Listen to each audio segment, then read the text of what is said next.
A very good afternoon to all the viewers of this Power Pack Stroke of Insight session. My name is Saksham Saraf. I am from CSC department. I will be hosting today's meet along with my partner Ronak Sengupta from Civil Engineering department. Today we have a very special guest for our session. We are excited to welcome an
Okay, Dada, let's move on to the first question. So, we wanted to know, please share some insight about your current role in Warner Bros. Discovery and what is your journey into this role?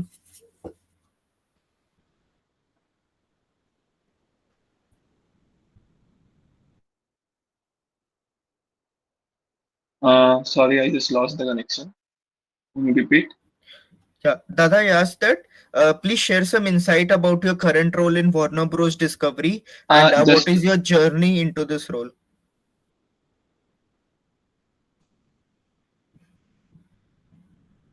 just a minute. I'm really sorry. I'm getting a call.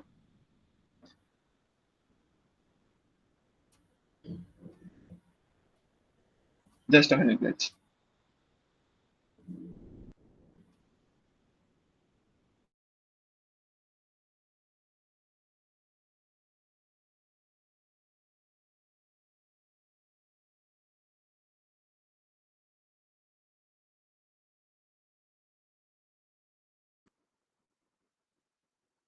Yeah.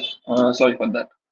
So yeah, my current role is in the platform engineering team. So the platform in any company is sort of kind of like the same, faces the same sort of challenges. So it's the base on which all the service teams operate upon. So yeah, I mean the main, if I have to summarize in one word, the main thing which we do is operational excellence. So we integrate and develop, like developer tools and productivity tools which help the service teams to operate and scale on that particular thing. Uh, Regarding the deep tech work which we do, includes CI/CD, of course, integrating new features along with feature flag automations and canary feature rollouts through various forums, actually through various environments.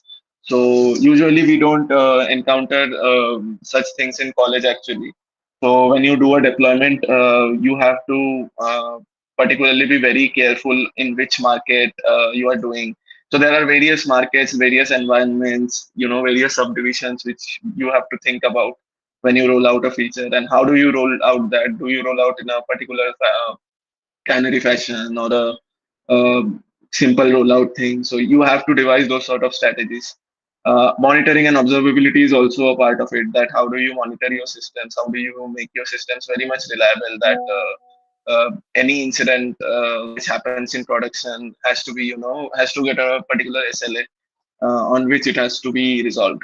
So yeah, I mean, overall, speaking about these are the couple of things which we maintain. And yeah, there are a hell lot of things, actually. So platform engineering is a beast in itself. It has various sub departments in it, like infrastructure management, observability, release and delivery.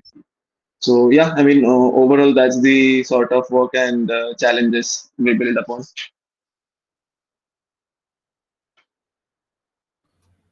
That's great to hear about your journey, Dada. So, can you explain a little more about what is platform engineering? Okay. So see, there are various teams which develop their services. So let's say, for example, taking the example of a streaming platform. So there are teams who maintain the ad markers. So who insert the ad markers into the dynamic stream which is coming into it. So there are teams like who manage the users across the entire application.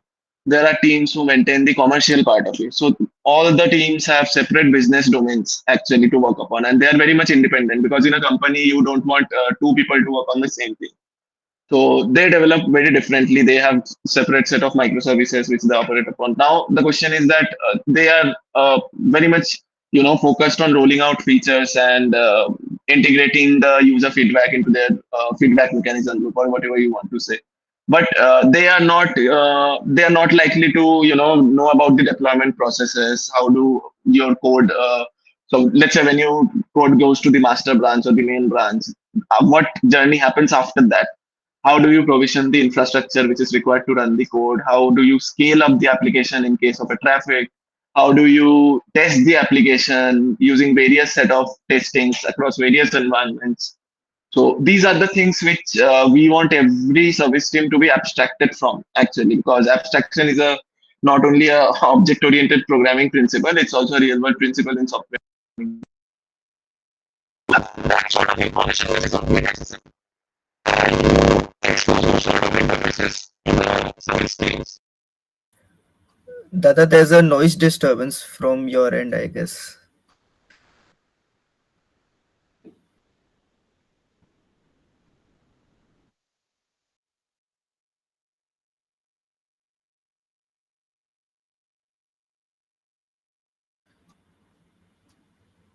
Dada?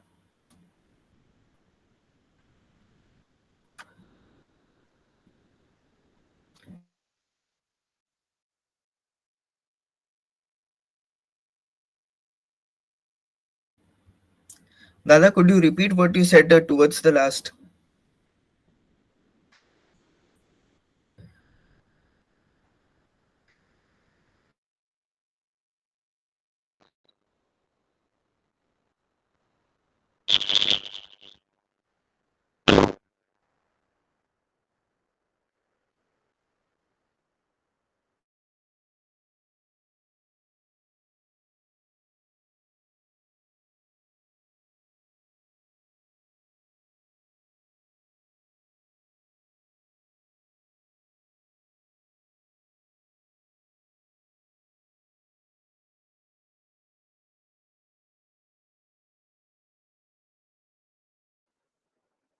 Hello, sorry I did not get your response after the answer.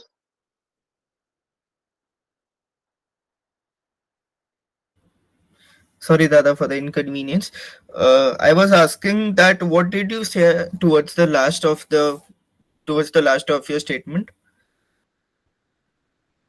Uh, So yeah, I mean, the main idea is self-service tools actually, so that the service teams who develop the microservices which serve the real traffic, actually, they can, use our platform to, self-serve themselves. So let's say, for example, they want to have.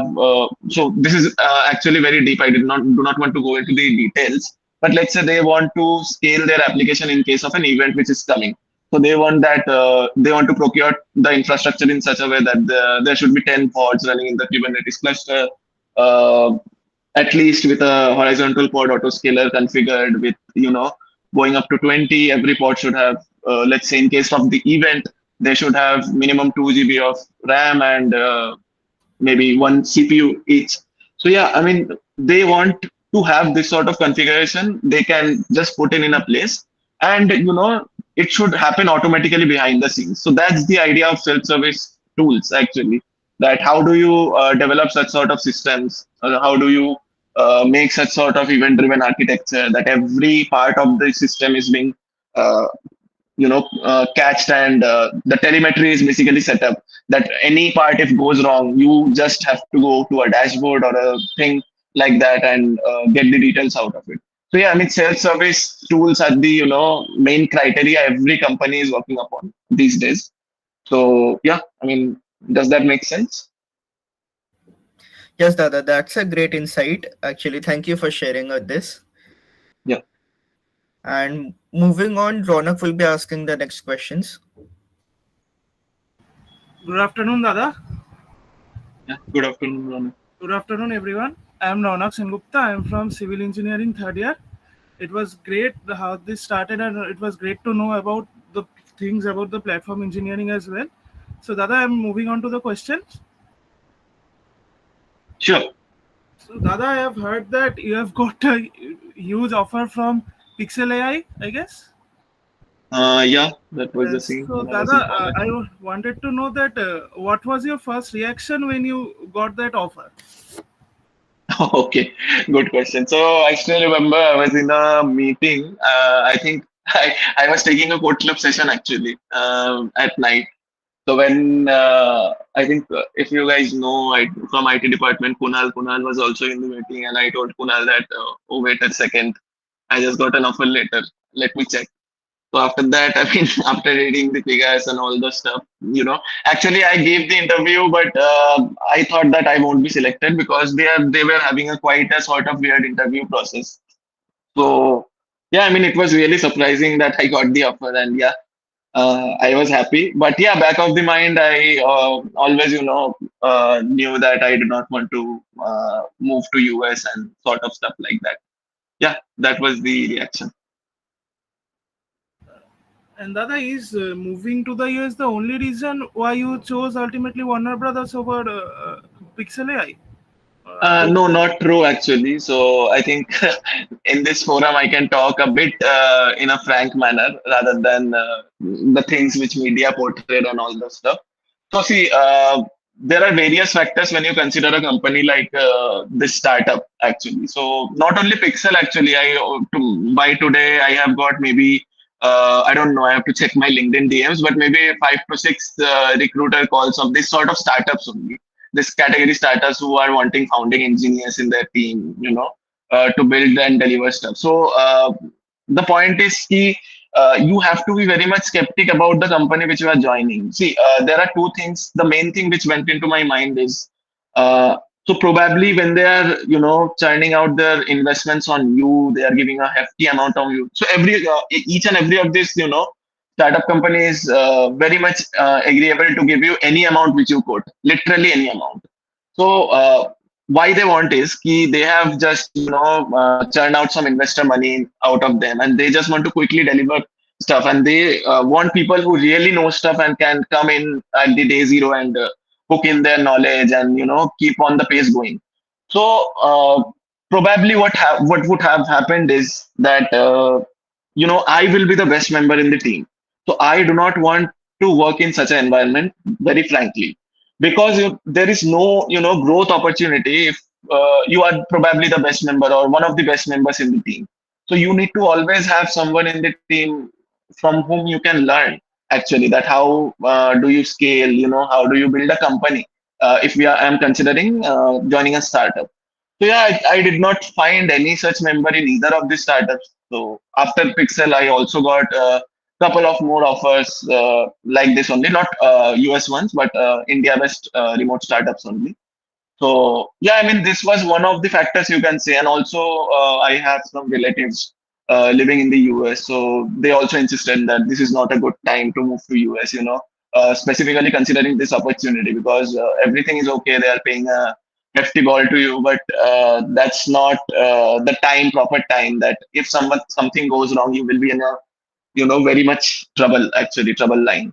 So yeah, I mean, these were the couple of things which went in also with along with the and also I have a bit more inclination towards living in India with my family and friends, all that of stuff. So yeah, this was overall the thing.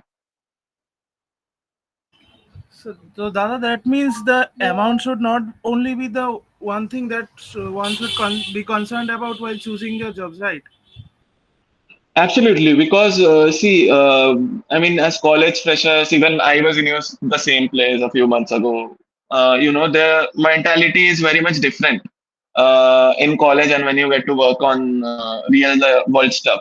So the point is, the main thing I believe in the initial careers of your software engineering journey, specifically at 2025, when you are standing in 2025, should be learning. The only thing which you should focus is on learning because see, software engineering is an industry in which I can vouch that there is a lot of money. There's no doubt in it. There's a lot of money. You would have a lot of luxury and all those stuff. But the point is, money would follow you, not that you are following money. So that should be the only mindset. You should learn in the initial careers. You should join companies. I always advise my juniors, and I mentor some people also from various colleges like IIS to Shipur and few others from tier three ones. So I tell them this thing that you should always aim to join a startup if it's possible. So by startup, I do not mean very much early stage startups, but startups which have been placed maybe for a couple of years or three. So you get to learn a lot of things because you get to build systems which is being done from scratch. You get to work on the thinking process. What are the thought processes which goes behind it? What are the design decisions? You get to interact with probably the best engineers out there. So yeah, I mean, these should be the factors which one should consider before joining a company. The amount is the I mean, of course, we all are kind of like middle class, come from middle class families. We all want a good paycheck to come after college. But yeah, apart from the amount, I think this should be prioritized. These points. That's a great answer, Dada. I hope the audience will learn a lot from this. So, Dada, moving to the next question, you said about your mindset while choosing the right company and all. So, Dada, was your internship experience in Deutsche Bank a key factor in shaping your mindset to this? Yeah, you can say very much. The internship at Deutsche Bank. Very honestly speaking, I did not do any sort of what you can say software engineering till my third year. So I was very much hooked into competitive programming, giving contests, code forces, solving problems, high-rated problems. So I was very much hooked into CP. So when I went into internship, I mean, I did a couple of projects, did a work on course fairs that are I keep it separate. But yeah, core software engineering and system design, I wasn't into it a bit. So when I went to Deutsche Bank, I got to learn stuff. I got to see that okay, I can do this, I can do that, all those kind of stuff. And after 2 months, I think working at Deutsche Bank, I understood the first thing which I want to do is I do not want to work at Deutsche Bank for my next couple of years. So that's the first thing I decided. So when I got the PPO, I instantly decided that I wouldn't join Deutsche Bank at all. But considering the time frame, whatever the market scenario was going on at that time, so I did not instantly reject the offer. I just kept the PPO offer with myself and tried, you know, putting it on bit on hold and trying to work on my software engineering skills. So from starting from third year, I started to delve into projects, DevOps, all this sort of stuff, and system design, and then build up my portfolio because I understood that competitive programming is good, it's great, but it cannot land you in a job which you would ideally want in your first place. So yeah, I mean, Deutsche Bank did play a role in framing up the experience which I have. I'm thankful to everyone there who helped me and who guided me across the internship. But Deutsche Bank was not a company which I like to join at this point of my career. Understand? I understood, Dada. So, Dada, uh, sorry, Dada. And you got I said like 3 4 offers or 5 6 offers, I suppose. So you Yeah, maybe you chose the best one among them. So Dada, still I think there might be many challenges that you are facing while you are in that role or doing your job. So Dada, can you share some of those challenges with us? sure. So the main challenge was team which I joined is known as release and delivery engineering. So this was a fairly new team, and Warner Bros. Talking about Warner Bros. Discovery a bit. So everyone knows Warner Bros. Discovery as a very established sort of tier one company like that. The picture is that in that mind, but the engineering which goes behind Warner Bros. Discovery is like huge. So we have some of the best engineers across the industry. So people from Netflix, Amazon, Hotstar, Geo Cinema. These are the people, the staff engineers, senior staff engineers, very experienced folks actually, and very smart folks are there in it. But the team size is relatively small, and there is a lot of workforce needed till date for us to scale every day. Like there are incidents which happen every day, which we have to manage. So there's a lot of knowledge or precursor knowledge which you require to work on a such a fast moving team actually. And considering that the factor that my team was fairly very new, because I remember I joined in July and the team was formed in March. So when I joined, I was the only engineer in the team till maybe September, till October. I was the only engineering in the team. I took out, design documents, which are not usually the tasks of software engineer ones. So SD ones are more or less concerned with the implementation. So you will get that what you have to implement. You will get how you have to implement. You have to implement stuff. But the case with me, which happened, is very much different. So I am fortunate for that also. I would say that got to learn a lot. I got to work on design documents, get those approvals across principal engineering teams, across the various suborgs. So I mean, it was great actually, but yeah, definitely it was a challenge for me to cater with this space actually. That you have to learn a immense basically that how do you want to deliver very fast, keeping the quality also at a point where you cannot compromise that. So these are the things. So I had to put in very much extra hours into studying things, internal company things, that what is the internal sort of tooling, architectures. So the whys behind it, that why this is sort of implemented in this manner. So there's a lot of thing which goes behind a company like WBD. So WBD's main core business is the streaming platform, which is not in India right now, but it is going to be launched in India, and it's just like hitting the scales of Netflix, almost hitting the scales of Netflix in Europe. So it's called HBO Max, and Max is the streaming platform. So there is a lot of verticals across the entire WBD. There are 47 or 48 business verticals, so you have to sort of develop on top of that, keeping in mind that you develop very generic features so that it should not be very much specific to one business vertical. So if another business comes that, okay, I do want to integrate with you guys, you should be able to do it in a very quick manner. So that is the overall sort of challenges which I faced, and these are the technical ones, and non-technical ones is of course time management. So when you join corporate. So time management is one of the most important things which you have to master, which I'm still yet to do because I'm not able to put time to my health. Maybe to my friends, I have to work for long hours sometimes. So yeah, those are the things which I still have to figure out. So, Dada, you have got used to this life, or is it still you a challenge for you? I have got used to this life, honestly. But yeah, definitely in your initial careers, it's good. Okay, you get to work a lot, you get to learn a lot. That's okay. But I believe going down the line, 4 or 5 years into the industry, you do not want to have such sort of life that you have to work across 14 hours, 15 hours. And those cross time zone challenges are also there because you have to collaborate with the US teams and get stuff going on. Design discussions are one of the most time taking things which take long hours.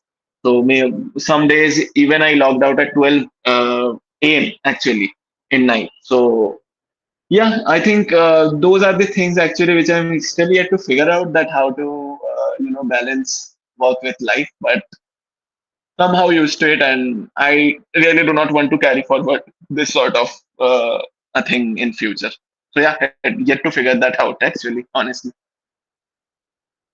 So, Dada, I just a request, if possible, can you please switch on your video? Actually, my background is messed up, so it is. I am getting some problems in switching on mine. Okay, okay, no problem. Just let me get the driver for this thing. Thank you, Dada. Yeah, If the audience, any of the audience wants, they can also switch on their video.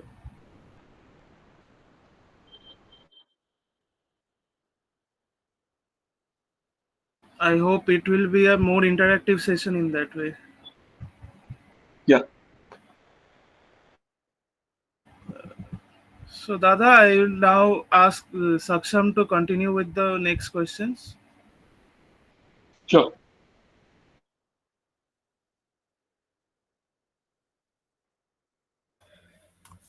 So, Dada, coming to a little technical questions.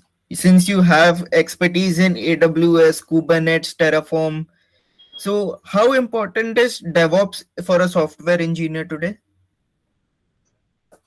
Okay, is that the question, or do you want to Uh, do a the, follow-up? con- the the continuation is that do you recommend specializing in it, or is it something that the engineer should just be familiar with?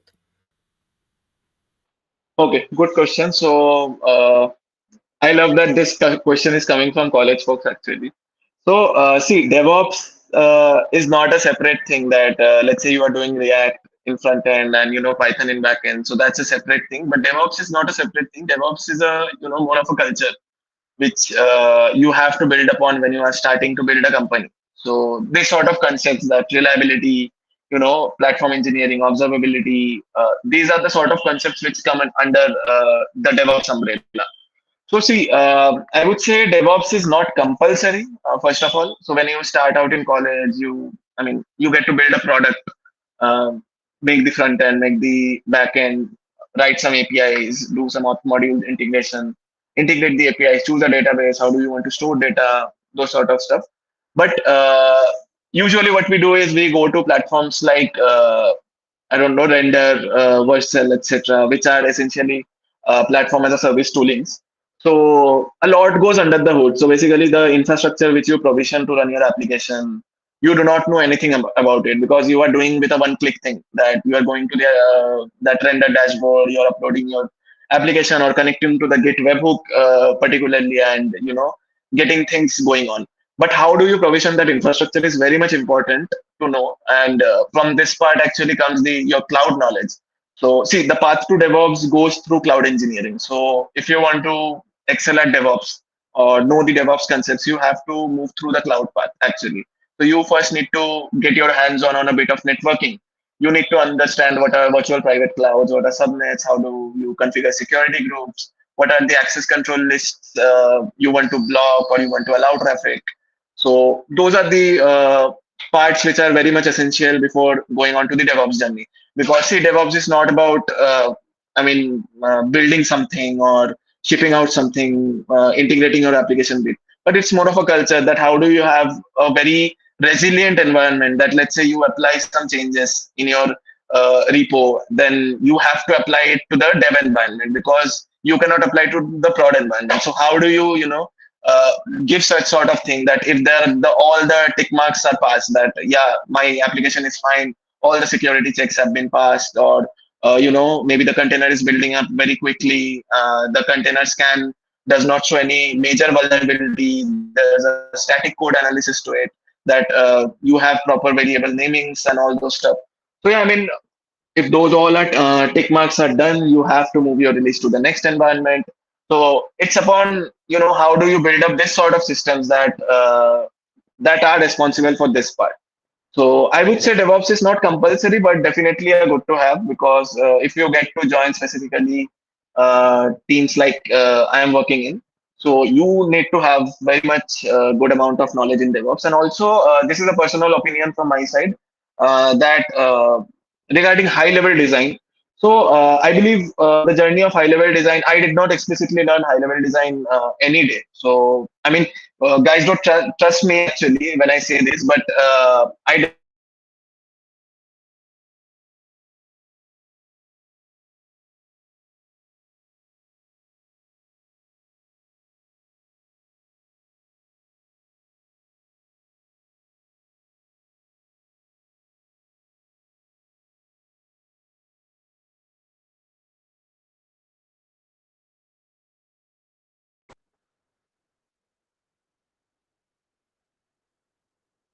from sorry, I just lost the network. So can anyone quickly tell where I left off?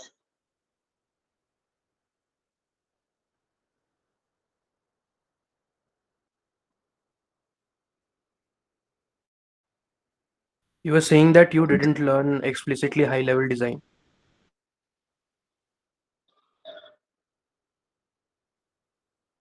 Just a minute, I don't know about this. Yeah, so I was saying that the journey of high level design, which I did, went through a lot of blogs slash books. So and also working closely with the cloud concepts, that how do you configure auto scaling groups, what are the disadvantages of auto scaling groups, why container orchestration is itself a thing in the industry nowadays. So what are the problems? Do you always need microservices? Is it so that you cannot operate without microservices? So what are the database constraints? How do you what is the difference between cloud and on-prem? Basically, how do you optimize performance? and configure your data centers if you have. So those are the stuff which I believe, if it's not compulsory, but I believe you should go in, because see, at the end of the day, honestly speaking, it's not about code what you write. It's about running an application and serving the business outcome to it. So at the end of the day, whatever language you choose, Java, Python, anything, so Golang, anything. So what happens is, it's at the end of the day, it's a operating system process which is running and serving your traffic. So that's the thing. Basically, you should keep in mind that how do you also make time for something like this. So yeah. So does that answer the question? Yes, Dada, that was a valuable answer. Dada, also we see that you have worked in enterprise level projects. So, what are some of the best practices you follow for writing clean, maintainable, and scalable code? Okay. So see, the sort of adjectives you used have very different meanings. So what do you mean by clean code actually? So by clean code, we are in a college, we are not often, specifically guys like me, who are very much hooked into competitive programming, tend to write very messy code actually. So you have to change something, you just make another function and make that function call. So by clean code, you mean code that is readable. So that's the only sort of definition you can say. See, there are various definitions across various forums, but when you come to the industry, the meaning of clean code is you write code which is readable, which is very much, in which is not taking very much time in the review process. So every code which you write needs to have a unit test case attached with it, so that you are sure that your code does not go into a state which is kind of stale. So these are the sort of practices which are for clean code. By extensible code and scalable code, so these two terms very much come with the solid principles. So you have to apply those principles, that you need to depend on abstractions rather than concretion. So let's say you are defining a function. So just think of it, that how can you define an interface for it, that so that if in future you need to give it another sort of implementation, so that you can just implement that interface and give the implementation to the function itself.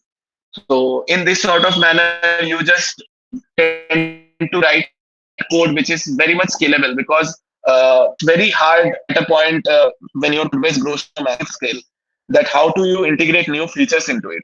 So it's always the journey like this, that you have to rewrite some sort of code. If you do not have those sort of practices in mind, that you have to define functions which are which are following the single responsibility principle, you have to follow the dependency injection patterns and dependency inversion principle. So yeah, I mean, the solid principles I think are the main thing, technically speaking, which you have to follow to write this sort of code. And design patterns are also an essential part to it. But I would say nowadays some languages have different sort of things. So let's say, for example, if you are working in Java, you tend to have those libraries also which are following those sort of design patterns. So the builder pattern, factory pattern, abstract factory pattern, prototype pattern. So these are the things which are very much language specific nowadays. Now speaking about a language like JavaScript. So JavaScript is not meant for to be an object-oriented programming language. It's meant to be for functional programming. So when you write code in Node.js, so you have to follow separate sort of principles, that how do you write, modular functions or idempotent APIs, so that your state should not be managed globally. Your state should be managed only locally. Only local variables can change your state of your program. So, I mean, various languages have various principles, but yeah, overall, I think things remain the same, more or less. If not talking about very specific use cases, but yeah, I think these are the sort of practices which one should keep in mind while writing code. Thank you, Dada. Really appreciate your detailed answer. And Dada, you have very strong skills in competitive programming.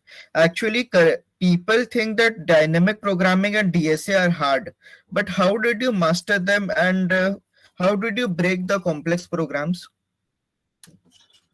Okay, so first of all, I would say dynamic programming things like data structures and algorithms, which is kind of like a bit tough to master. So there's a way how you master it actually. So usually what happens in college folks is they tend to see some YouTube videos tutorials and get to do that sort of 50 or 60 famous problems, and then they when they come across the 61st problem, they say that, oh, I do not know this, I'm not able to break this state. So this is solely because dynamic programming should not be mastered in this way. So dynamic programming needs to have a thought process, very specific thought process. So I would just take 2 minutes to explain this. So every dynamic problem have basically some things in it. So you need to identify and think on those lines actually, that what are the states. So how do you, the question comes is, how do you identify states? So I would simply say that you have to solve problems. That's the only thing. So there are some very trivial problems like Fibonacci and all those, but also think those problems on those states. That how do you build up a bottom up solution. So I'm a big fan of bottom up actually, because I'm a big fan of iterative DP, because the DP which I did is very much different what usually goes through the YouTube videos. I have seen of many creators creating videos, that recursion tree and all those stuff. But I believe that yes, you do create a recursion tree and all those, but to master it, to take it to the next level where you are able to devise any level of problem. So if you see my code forces, there's an extension. I think I just forgot the name because I haven't been in touch with competitive programming for a long time. But there's an extension which you can see the number of problems. So you will see the most number of problems and the most higher rated problems which I solved in code forces is of dynamic programming. So those are the things actually you need to keep in mind, that how do you formulate the states. Then if you identify the states, you have to define it, that let's say you say that dp of I represents the nth Fibonacci number. So you have to say this, that people often don't say this, that they write dp of ij. What is dp of ij? That's the question. So you should be able to answer yourself first of all, that what does dp of ij mean, what does dp of ij represent. If you answer this question, I am 100% sure you would be able to answer the transition of it, because designing the transition from between states is very much easier when you have a very good state in place. And then basically you have to roll out the loops. That's it. I think the, dynamic programming, talking about DP, complex problem statements come. Yes, I do agree. But those are the most simpler solutions actually. That you just have to sort of write three loops and design the states and do the sort of computation inside it. So no problem. I think graph algorithms are a bit on the heavier code side. You have to write a lot of code. But for dynamic programming programs, of course, you do not need to write a lot of code. That's the only thing you should keep in mind. If you are writing a lot of code, if you are writing those recursive functions down the line, I mean, that's not the correct approach to do DP. And you have to solve a lot of problems. So one thing which I would recommend is CSES problem set for dynamic programming. So I think the problem set is defined in such a way that you can approach every problem in that manner, which I told, that you have to define the states, you have to define the transitions, you have to write the code. That's it. So I think I would recommend everyone to do the CSS problem set to master dynamic programming, and then you need to solve various problems across various platforms. Anything, I mean, Geeks for Geeks is also there. Code Forces, LitCode, anything good about. That must have been an interesting experience. I will touch only the a few more topics, and I'll ask you about them. So, what is your take on open source projects, CSC core fundamentals, and learning system design?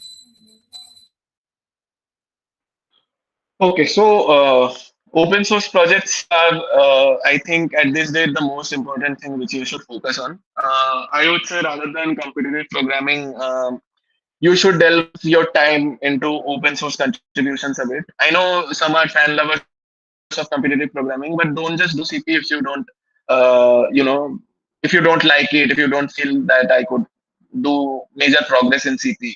I would say just leave CP, because I mean, you have very much limited time. Every person has very much limited time.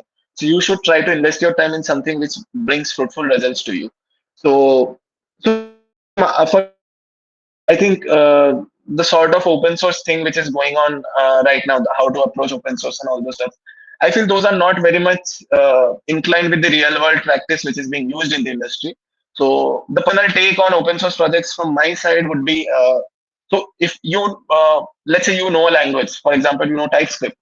So just go to GitHub, just go to Google, write TypeScript repos, which are the best TypeScript repos across organizations. You find like a lot of repos out there. You go to Discord. So I think profile building is also a separate thing which I wanted to touch upon, but of course time will not permit because I have a hard stop.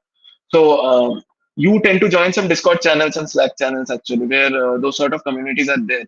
So in those communities, you ask people that what are the uh, repos which can be good for contribution for beginners. Since you are a beginner, you cannot contribute to a major issue.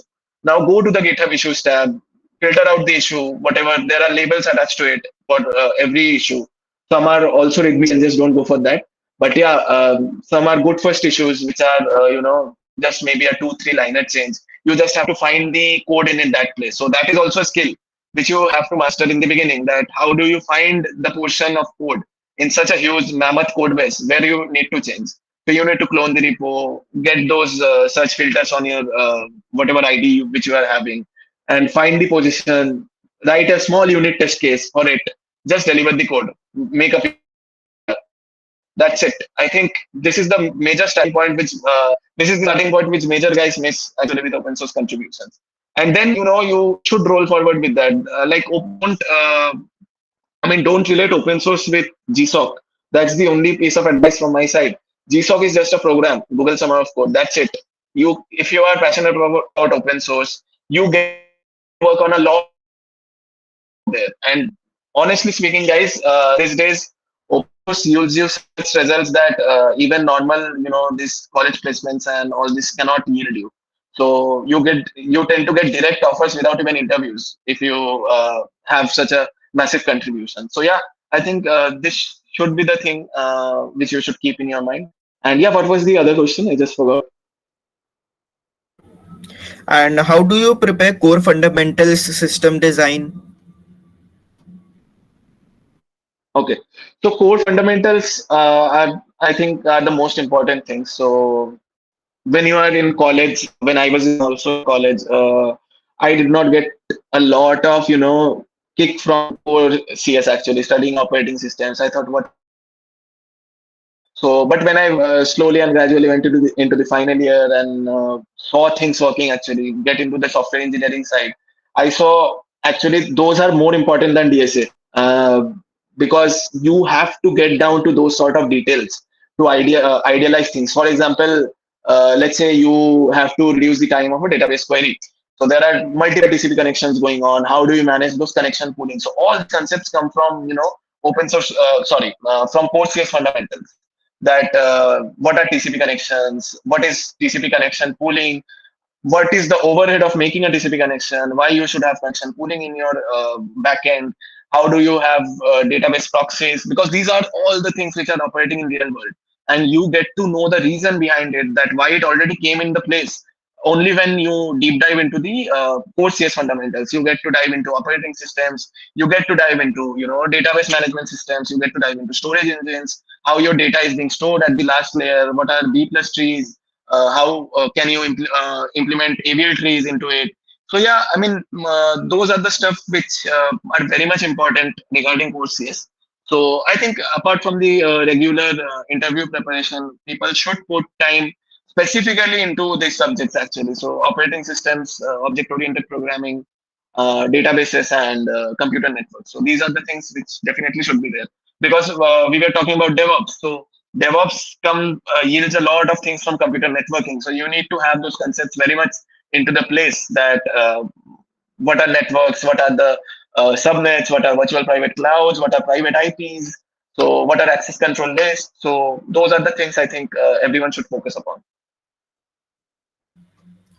So, Dada, moving towards the end of the technical questions, I wanted to ask that how important are machine learning projects in today's scenario? Is it just a basic thing to do, or it is must to have them in your resume? Also, do we have to keep ML related projects in our resume? And also, if we are looking forward for off campus situations, so what are very important things that should be in the CV? Okay. So I'll break it down into two questions. First of all, covering the ML part of it, and second, what are the important things which you should put in your resume when you are applying for off-campus placements. So, see, talking about machine learning, I mean, it's not a thing which is yet to come. It's in the future. It's the present, actually, today. AI is something I believe which everyone should put on. So put on some of your time, extra time, whatever you have delegated for other tasks. Everyone has a leisure time also. But I would recommend just read two blogs every day regarding generative AI. What are the advancements going on in generative AI? And in your off time, if you find some off time, make some projects actually to understand the part of it. See, talking about machine learning, I believe today is the next thing, machine learning and data, because I believe every domain is going to collide into that. How well do you do prompt engineering will be the thing which matters. Maybe I don't want to quote, but maybe in the next 10 years, that how good prompts you write, you understand what are system prompting. So I got to work in a ML based project in my company also.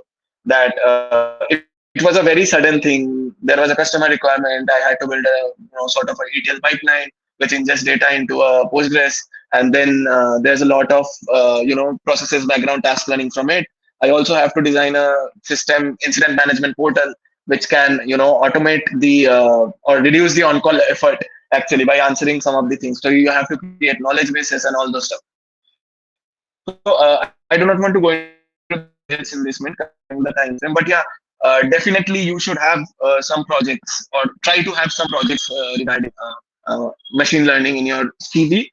Regarding core machine learning, see, if you are applying for SD roles, you won't be asked about core machine learning. That what are knife bias classifier, what is decision tree, what is ensemble learning, how do artificial neural networks work, RNN works, what epochs, back propagation algorithms. So I think those are the things which you won't be asked, of course. If you are applying for an ML engineer role, those are the places where you would be asked this sort of question. So you should definitely have those core machine learning knowledge. But yeah, see, generative AI today is very much developed. Okay, we are having very high sort of abstractions and libraries out there. So LangChain, Llama Index, those are very good libraries which are out there. So definitely delve some time into it, developing generative AI projects, if not core machine learning also. But yeah, you should definitely. It's a, I mean, additional plus point if you do have those sort of some in your resume, because it's a very non-generic stuff which everyone does not do actually. So yeah, I think that's the take on the first question. Coming to the second question, what are the must points in the resume which you should have? So I would say the first point you should have is you should have two projects in your resume. That's very much it. You need not to have six projects, eight projects, 10 projects. No need. Just develop two projects with a builder mindset. I say this to everyone I mentor. Just make two projects with a very much builder mindset so that you tend to write all these points which we discussed previously in today's meeting. You tend to write clean code, you tend to write scalable code, you tend to write extensible code. You also focus on the performance part of it. That how do you is there any opportunity to do multi-threading?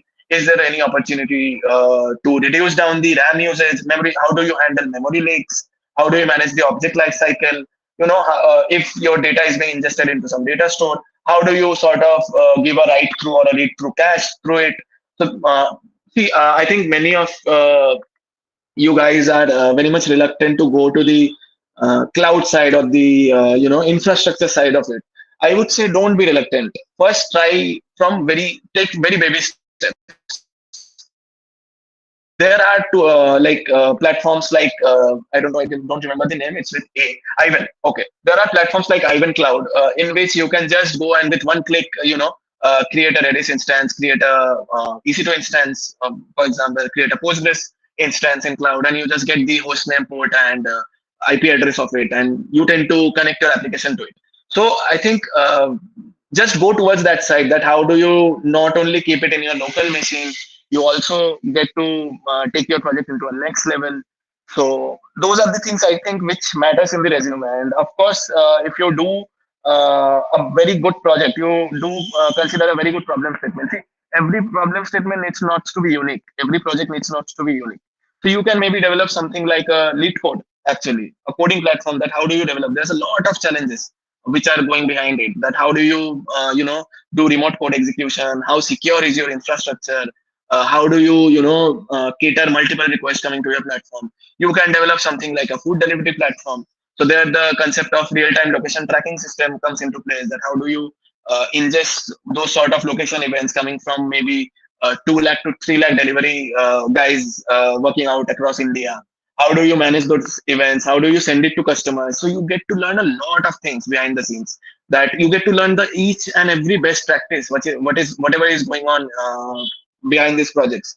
Actually, you will tend to read blog, you tend to implement things in the best manner possible. Not only so it's just not a CRUD application. Basically, you are likely to solve a problem statement. So you can build a chat application even, that I believe most of you guys will be having in the resume. But building a scalable chat application is a beast in itself, believe me, because there are a lot of concepts going behind it. How do you scale WebSocket servers? So you will have separate WebSocket servers. You cannot ideally scale them.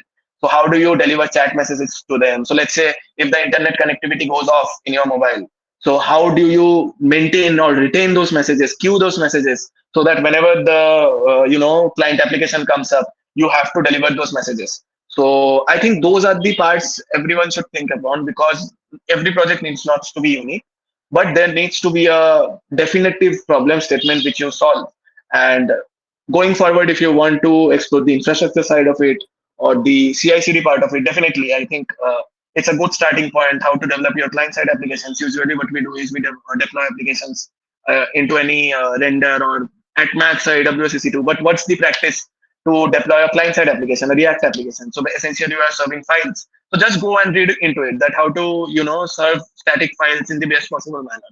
So you get to store things in a S3 bucket. I mean, get a CDN behind it, and give the CDN URL, configure the CDN URL with a Route 53. So these are very, I know, AWS native terms, but yeah, I think those are the parts you should definitely focus upon, because in the resume, these are the things out of, let's say, 1,000 people, only 2, 3 people would have ideally. That also, I think, currently don't have when you are in college. So I think this would definitely, for off-campus placements, specifically for startups, they want people who know stuff. That's it. They don't, the DSA, the course, yes, all those interviews does not matter at all. Your profile is what matters. Your projects is what matters. That's it. They want guys who can come and deliver stuff. So yeah, I think these are the points which you should definitely have. So does that answer the question? So I see there are a lot of questions in the chat. Yes, Dada, we have covered many questions from the chat, and Okay. actually, some are asking that is development important during recruitment process? Sorry, is development requirement? Is web dev important during recruitment process to have it in resume? Yeah, I mean, I was telling the entire time about this only, right? Not only web Yes, Dada. development, if you develop client-side applications, that's also fine. So definitely projects are important to have. Yes, Dada. Thank you. Ronak is moving ahead. Yes, Dada. So we have almost concluded a very good technical discussions. So, Dada, my question is: suppose someone is in first year at JU, so can you please, from all this discussion, can you please sum up a pathway for him or her, so that he can land up at the same position where you are in, say, suppose 2030? Okay, so you're asking about specifically first year folks, or is it for everyone? So, the mainly first year folks, but you can tell us about second year, third year as well. Okay. See, for first year, I would say only one word, that is explore, because you are not bounded to do anything. You have just entered the college right from the IIT JEE phase. You have a lot of that sort of stuff, mathematics, physics, and chemistry on your mind. Just explore, come in the field, explore competitive programming, explore machine learning, explore, let's say, Android development, because often people coming from first year, I see, are very much interested into building those apps, mobile apps. So just go and explore that. Make a very simple app, deploy it to App Store. So exploration is the main phase, because when you tend to explore, you get the taste of each and every field, and you can decide. So this is a very subjective thing. This is not an objective thing, that whatever field you would like. So when I came into first year, I saw my seniors having those sort of profiles that India top 300, India top 350 in lead code. So there was a senior, I don't remember the name, he was CSC 23 pass out. So he was having those insane code forces, ratings. So I was very much, fascinated by that, okay, so I also do want to do something like this. So yeah, eventually I landed, maybe not like him, but maybe to a good phase in the competitive programming field. So I did competitive programming a lot in the first couple of years. So I think exploration is the only thing which you should do. Uh, from the second year itself, you have to get a clear path that whatever things you do want to do, you do want to build upon making those time management things. That these okay, this is the time I would invest in core CS. This is the time I would invest in let's say developing something. This is the time I would invest in data structures and algorithms. So from second year, I think that's okay. But for first year folks, explicitly, I wouldn't say anything. Just go on, explore stuff, and you would eventually find your pathway. So just keep things organic, very much organic. Don't get to that sort of mindset that I have to do data structures and algorithms for placement. This is a very bad mindset because you do not tend to learn through that. So when I came into first year or the first couple of years, I did not do any explicit data structures and algorithms. I just did competitive programming. That's it. Because I believe learning data structures and algorithms in itself is not like a course or a 6-month roadmap. It's about solving problems. You get to get the kick of that green accepted tick mark, which you get when you submit a solution. So I think your learning should be very much organic rather than inorganic. So yeah, I think those are the couple of advices for first year folks specifically. And the other for the senior years, what will you have to say? So for the senior years, you mean third year and fourth year, right? Yes, other mainly third year and fourth year. Okay. So for third year and fourth year, see, you need to get a very much devised roadmap. So here it comes that your exploration time, Saraf, is very important.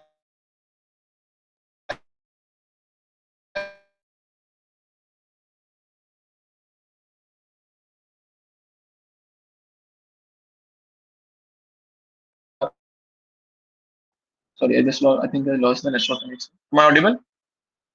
Yes, other you're audible. Okay. So, I mean, by profile building, I do not really mean that you go to LinkedIn, you solve 5 lead code problems, and you just post into it. That is bullshit. That everyone hates it because people will, in sense, block you actually if you do that sort of stuff.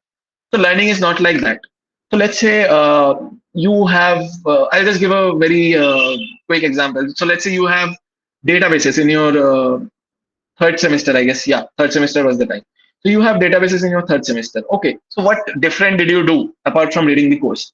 Did you deep dive into the various parts? What are the query optimizers? What are the query parsers? How does a SQL query look like when it goes to a parsing tree?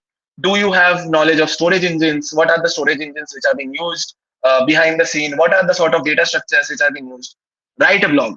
So blogging is a very important thing. Believe me, guys, just start writing blogs.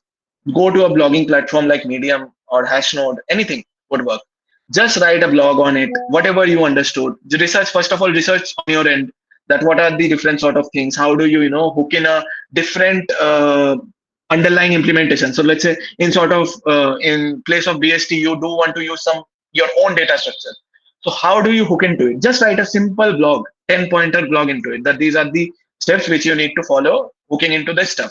So and then publish it on LinkedIn. So go to LinkedIn, go to Twitter. So Twitter is also a very important platform. So go to Twitter, just write about what are the things you are researching upon. So this is the sort of blog which you have written. You would want some interaction. Just be very honest, very honest. एकदम मतलब कोई filter नहीं उस चीज पे. That post the blog and keep on writing stuff actually. So what would happen essentially is when you tend to build a profile, you tend to get followers, you tend to get attention. So what happens is the LinkedIn or the Twitter algorithm promotes you to the those sort of areas where you are writing about. Let's say technology, let's say software engineering, let's say DevOps, let's say Kubernetes. So the point is key, you have to get promoted to those lines. Your profile needs to get promoted so that recruiters can notice you. Now, when recruiters will notice you, they would need proof of work. So they would see that, okay, this guy writes a lot of blogs into it. So I think he's very much interested into tech. That's the first of all. I can give him a chance. So then automatically you would get a lot of messages through recruiters that, okay, do you want to join? We have this sort of internships. And another thing is we often go for very high tier companies always. The tier one companies are the thing which we target. I believe that should not be the mindset in your initial careers. I mean, for pre-final year students also, they should have that sort of a mindset that I need to do an internship because I would get to work on some real world scenarios. So I think those are the things which pre-final and final year students very much should keep up on. Also, first year and second year is also okay if they follow from that, but that is not compulsory. But yeah, for pre-final and final year students, apart from the interview prep, apart from the uh, normal studies whichever are going on, I think profile building is a very important part to it. You have to display stuff which you are doing. You have to write blogs about it. You have to write posts about it on particular forums. So that's the only way you can build profiles. You have to get connected to those communities which are there in place across various Discord channels or Slack channels. So yeah, I think that's the thing which one should focus upon. Thank you, Dada. I hope this will enrich our audience a lot. So, Dada, before moving on to the questions asked by the audience, I'm curious about to know about your JU days and your Code Club JSL days as well. Okay, so JU days were like the fantastic part of my life actually. So I got to enjoy a lot in college life. So from first year itself, I was not into the that sort of mindset that okay, I need to get a placement, this and that. I thought that okay, I think things will happen on the place because I believe in a mentality that if you do work, if you are do passionate about something, you would get the opportunity to land into something which you really wanted to. So I was very much, doing things, exploring things, and also doing funs, those nights, fest nights, those hangouts. So yeah, I really miss them coming forward 9, 10 months in my career. But yeah, JO holds a fantastic place and fantastic set of memories in my career. And Code Club JUSL was a very much, I would say, framing thing to me, which actually framed me to a great extent regarding those communication skills, regarding those, public speaking. How do you deliver your points? How do you deliver your thought process? So I think Code Club JUSL was also a great thing. I had the experience also of problem setting. So I think we hosted some contests in which people from various IITs also came and participated and appreciated that okay, this is a very good contest. So that was a very good testimonial that you are into the that zone where you are connected with the community. All the CP communities which are there, various IITs and IIScs, and yeah, I think it was a great time overall. Okay, Dada. So, can we move to the audience questions now? Yeah, sure. Many have been already asked by Saksham while he was doing the technical discussion. So, Dada, from the remaining ones, I want to ask about how to apply in companies like Deutsche Bank or Goldman Sachs. What do you have to keep in mind while building your resume, and what is the process for applying for those internships? Okay, so I think companies which you mentioned actually are financial firms. So I think financial firms have a lot of hold on your course years and projects. So your projects need not to be, honestly speaking, need not to be exceptionally, performing on all those lines. But yeah, you should definitely have some good projects on your resume so that your resume is shortlisted. And a quick hack from my side, I'm sorry, applying for these companies is if you have some Java projects in your resume, if you so considering the backend part of it, if you have projects for Java Spring Boot inside your resume, if you have worked on front end, if it's in Angular, so I think that's a very controversial statement, but your resume will be in a ahead of the line because the tech stack which they work upon, most of the banks, Wells Fargo, Morgan Stanley, all those banks work upon are highly based on Java and Angular. So I think people who are specifically targeting those companies should have projects or may have projects on those lines. And also DSA is important, but I mean not that much hard actually, because the DSA level which is asked in banks is very much lenient. That you get asked with very basic questions first of all about code DSA. That, for example, which one takes more space, linked list or array. So these sort of questions are asked in banks actually. So I think DSA is not a very important thing for banks, but yeah, for Goldman Sachs actually DSA is important, because Goldman Sachs has a I would say higher hiring bar than the other ones which you mentioned. But yeah, I think those are the things. And one thing I would advise is these companies mostly hire from tier one. That's the first thing, and they hire on campus. So off campus opportunities are very less in this company. Specifically, I have seen companies like Deutsche Bank and Wells Fargo. There are off campus opportunities, but they are very less in number. Goldman Sachs does have some programs which goes on across summers and winters, but yeah, that also, I mean, there's a lot of filtering to it, the tier one to the tier one folks. So by tier one, I mean, I'm speaking about the IITs and the triple ITs. So I think, yeah, that should be the thing which you should keep in mind while applying to this sort of firms. Okay, Dada, you mentioned off campus. So one audience is asking, what is the good time to apply off campus, and what is the time of the year when the number of openings are slightly greater? Okay, so the number of openings are slightly greater when you get through a quarter. So in companies, basically what happens is you design capabilities which are to be delivered in each quarter. And whenever a financial year ends, so basically see now I think this is the perfect time actually to apply for companies. You can see a lot of LinkedIn posts traveling through that we are hiring across various companies. Even Amazon is hiring a lot nowadays. So I think this is the best time, particularly from April to this window. And also another best time which I found is in the December part. Actually, in December or January part of it, I think a lot of mid-scale companies do hire. Not FANG, but a lot of mid-scale companies do hire a lot. So I think it's the best time if you want to apply, because there are a lot of openings, and also the market has opened really well, because when I graduated, that time it was really bad. Actually, no company was hiring at all. So we have a lot of unplaced candidates also in our batch. So I think nowadays situation has definitely improved, and you guys should take full advantage of Thank you, Dada. And okay, and someone else is asking that in the recent years, the IT sector boom has stopped, and we have shifted towards. There has been a shift towards the data-oriented jobs. In this scenario, SD versus data analyst jobs, which is supposedly more secure. it. Okay, so first of all, you should not have written data analyst, because data analyst is a very different thing from data domain. So you could have write data engineering or actually maybe machine learning engineering. So yeah, I think coming to the question, see, I covered on this part that actually going forward, AI will have a take on this sort of thing. But see, when you come to a company, when you join a company which is operating at such a huge scale, so you cannot, I mean, you cannot afford have AI to do all the stuff down there.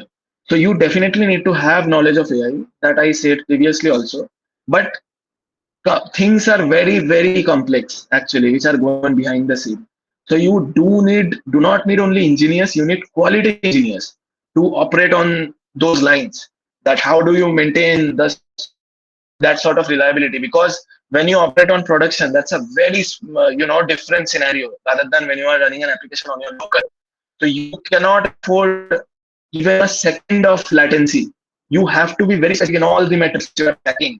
That what is the release cycle, what is the latency of the application, what is the throughput of the application, how do you optimize it, how do you mitigate incidents, do you have this that sort of framework, incident mitigation frameworks in place, do you have those sort of runbooks in place, how your engineers operate on those lines to identify those issues and quickly mitigate the incident.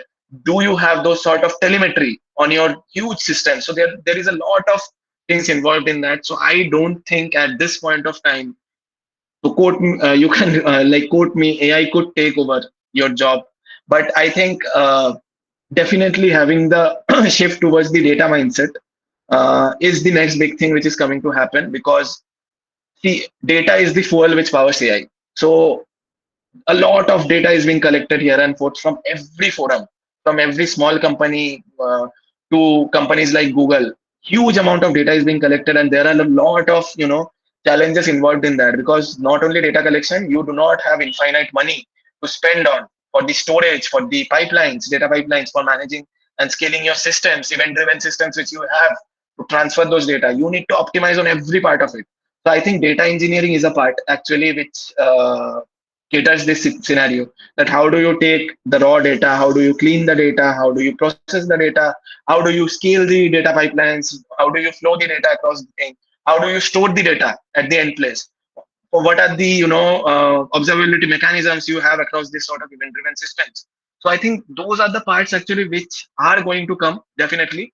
But yeah, they are not going to replace IT jobs or SD jobs out there. But definitely one thing is going to happen is average engineers are going to be kicked out of the industry in the next 4 to 5 years. So just quote me on this. If you are average, if you think you do not like software engineering, I think you can choose a different path, or either get deep into it.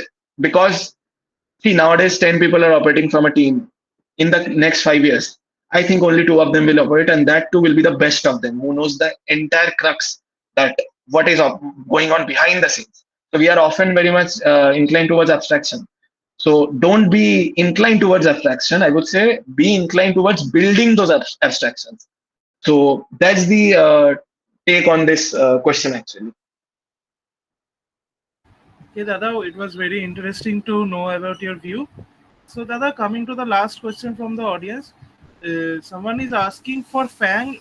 Any book you would like to recommend for any interview or any platform? No, not no books I would recommend for specifically Fang when you say Fang, because Fang interview process is very much different. So you need to master data structures and algorithms, and I mean, honestly speaking, that's it. Because you are very less asked about things apart from that. So taking the example of Google, Google only grills you on data structures and algorithms. Taking example of Amazon, Amazon grills you on data structures and algorithms and basic, core CS fundamentals, object-oriented programming principles, and a bit of, just a short dive on your projects, whatever projects you are having. So I think for Fang, I wouldn't recommend anything else rather than lead code or data structures and algorithms. Just master it. Just understand how to write clean code, how to write code in a way that is secured actually, that how do you write those, how do you encapsulate the code, have those private data members, those getters and setters, all those things basically. So yeah, I think clean code is a way in which you should think about writing things. And no, I do not recommend any specific books, at least uh, I have not read from any book. So yeah. Okay, Dada. So, last question from my side and Saksham side also, that how did you feel in this session today? Okay. I think it was a great session overall because I like this sort of sessions. I do not like sessions which are a bit higher level going on. I like going deep down into technical stuff and discussing and spreading awareness about them. So yeah, I think it was a good session. It was not about that how do you prepare DSA and all those stuff. So I am very much grateful for having such a session. And yeah, thanks a lot to the organizers, and I hope I did enough justice to you guys answering your questions. Thank you, Dada. Thank you very much. So, all right, we are wrapping up this session. We are. It was a great, insightful conversation with Ajda. We have journeyed through his BE-IT experience and JU experience, and also through his internship experience at Deutsche Bank, till to his experience in Warner Bros. Discovery as an SD engineer. What stands out is that Dada said that not only theoretical knowledge but application to real world challenges and adapting to dynamic environments. It, to it, staying up late and being in the meeting still late is a very important part, I think. So his journey is I think it is wrongly coded. This has been wrongly coded. Don't quote me on this basically.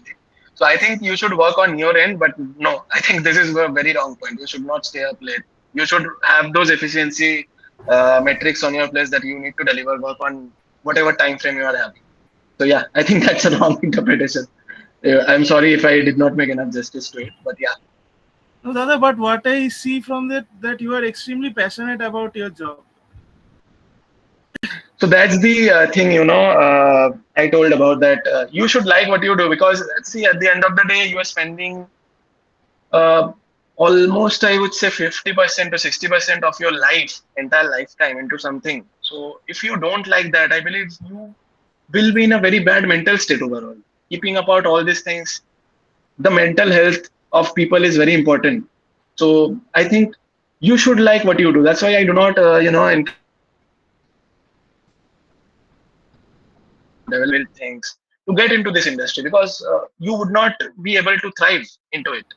So yeah, I think you should need to have that sort of curiosity, that sort of passion towards the whatever work you are doing. Yeah, that's my take on this.